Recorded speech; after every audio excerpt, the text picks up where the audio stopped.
SCG will be where the Adelaide Crows, particularly the three-headed monster up forward. Tex, he was firing today, as was Fogarty. And of course, Riley Thilthorpe, we can't forget him, a career best 6 goals. In the end, it was an 11-point win for the Adelaide Crows over the Western Bulldogs at Marvel Stadium. That, Matthew Beveridge and Adam Simpson, is a big statement on the road. It certainly is. And don't you love key forwards all standing up, Simo?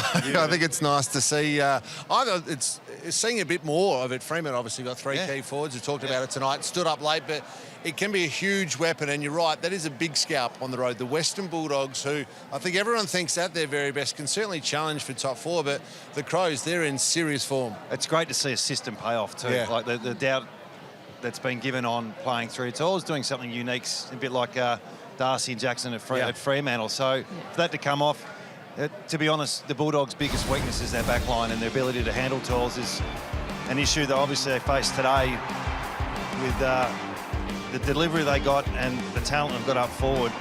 This guy's having a year though, isn't he? Riley Thilthorpe. He's just such a big presence. He made Rory Lobb and Sam Darcy, and I mean the Bulldogs are a good team. Look at that, Sam Darcy's next to him in the goal square, and makes him look small. So too Rory Lobb, who is well over 200 centimetres. So he is an excellent player who's had a huge year. All Australian, certainly in the mix. Because he's had a down couple of weeks, but this is a great bounce-back game. It's a very valid question to ask Matthew Pavlich, given he is an All-Australian selector. What What about Isaac Rankin? Is he in your All-Australian team because he celebrated game? Enough of the All-Australian conversations. Okay, I'll give you a break. But he certainly had a big year, Isaac Rankin, game 100. What a superstar this player is. At his best, this guy is a game changer, and he brings fans and people to the stands. There he is, running out or walking out with a little guest. We're not entirely sure who that might be, but great to see him out there on the field, Isaac, and they played for him today. We saw Fremantle standing up and playing for Sonny Walters in that game, but he is such a very impressive player. They've got a lot of the pieces, haven't they? I mean, they were disappointing last year. They should have played finals, and can you bounce from out of the top 8 to top 4? It looks like they're heading that way. Yep. Do you think they can win it? I'm not sure if they can win it. If you get a top 4 position and you happen to get a home game, top 2, I mean, they're now chasing for top 4, not finals. I think they're now changed their focus and see if they can go that extra step. So you got to get to the finals first before you can start talking about premierships. They are sitting pretty in 3rd spot, and their next 3 games are at home, the Adelaide Crows. They've got Gold Coast, which will be one of the matches of the round next week, and then they got the showdown in Hawthorn. I think they'll finish top 4. I think they will. I'm a bit like you. Once you get there and you qualify, you give yourself every chance. But there's a couple other teams a little bit further up, a bit more experienced, that I think are ahead of them. But they're very much in the run for top 4, absolutely, and a couple of home finals. Well, the next step it's a bit like Fremantle tonight. Playing in big games during the home and away season does set you up. And I thought tonight we saw a finals type of game, although it probably wasn't as entertaining in terms of the up and down nature of a game, but it was a grind. It was 100+ tackles for each side, whereas Adelaide are the same thing. If they can get through these big games, have some really good home wins, you just never know. What are your thoughts at the moment on the Western Bulldogs? Because they're always so watchable. They've got so many superstars in their team. They haven't suffered that catastrophic kind of loss this season, but unfortunately, all their losses have been against contenders. So the conversation now and the knock on them is that they can't beat a contender, but they've come so close on numerous occasions. Well, the facts at the moment are exactly that. They can't beat a top 8 team, and they really do struggle against the teams that are the pointy end of the season. So they smash the bottom half of the team, frankly. They just take them to town every single week. So Flat track bullies. Well, What do you think? you said it. Well, you might be right. The facts are the facts. I think the vulnerability is the back line. And Lob's been great. He's been a good transition. But at the moment, when you can come against key forwards and opposition sides, and quite often they're top 4, top 8 teams that have those dangerous 1, 2, 3 key forwards, they look a little bit vulnerable there. So keep it out of the back line is probably the goal against those top 8 sides. It sort of feels when you play the Bulldogs, if you nullify their better players, you're going to win. Whereas when they play against... It's a more even weighted numbers performance when they play the bottom team. So their issue is really getting enough players, weighted numbers, week after week, and in a big game like we saw tonight.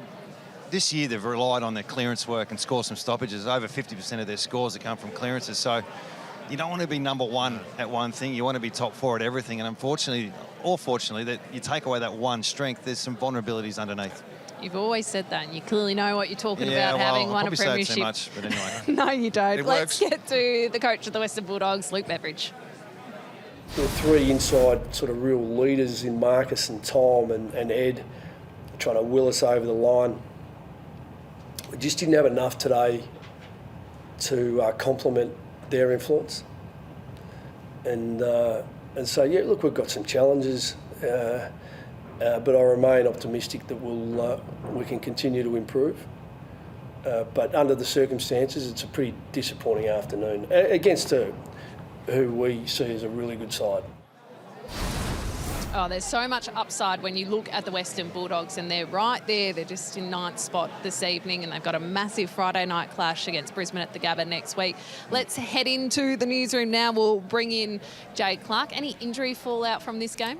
Yeah, certainly is. Adelaide's going to have to make a key change, Kath, in its back half because Jordan Butts, the gun backman, is going to be missing at least a week or two with a collapsed lung. A really peculiar one in the first quarter. He suffered some breathing difficulties on the ground. There you can see him in the rooms afterwards with the medical staff. Taken to hospital. Looks a very unwell boy. So got quite wobbly on his feet out on the ground with the medical staff. Taken to hospital and is going to have a couple of weeks off. How did it happen? The Adelaide medical staff are still trying to work this out as it stands tonight. That's one incident in the first quarter where Sam Darcy, sort of an innocuous shove, gets him more so to his shoulder. But talking to medical staff tonight, they're actually investigating whether Jordan Butts' lung collapsed just in free play because you can be born with little bubbles in your lung, and under exertion, especially people who are tall, they can pop. So Adelaide will conduct more tests over the next 24 hours to try and find out how this in fact happened. I think Sam Darcy will be okay. There was some MRO concern earlier with that shove because he has suffered the significant injury, but expecting him to be all clear. Adelaide entrenched in the top four, as you say, Pav. A big change coming in the key back department, however. Nick Murray and James Borlase, the two options. Adelaide coach Matthew Nicks concedes they will have to make some running repairs. It'll be a big blow for us, but respectfully, we have other guys that are knocking on the door. And have been, for a period of time. Nick Murray's playing in the SNFL at the moment, probably wants a little more footy just to get his touch back, but he's feeling fantastic. He's coming back from injury, and James Borlase is the other one who's been rock solid for us at SNFL, and he's unlucky not to be playing. So, someone's, I guess, misfortune is another person's opportunity. So a couple of good options there for the Crows. But what do you think, Simo, Pav? He's a big loss, Jordan Butts, in the back half. Yeah, well, obviously, when you have a depressed lung or punctured lung, it's not as bad as it sounds, as much as it sounds bad. Unfortunately, I've had one before. You can't fly, so I had to catch a train to the next game we played in Sydney, I think. But missed a couple of weeks, so I don't think it's going to be a long-term injury. So he'll get better pretty quick. Just got to re-stick to the ribs and away he goes. Fingers crossed for him.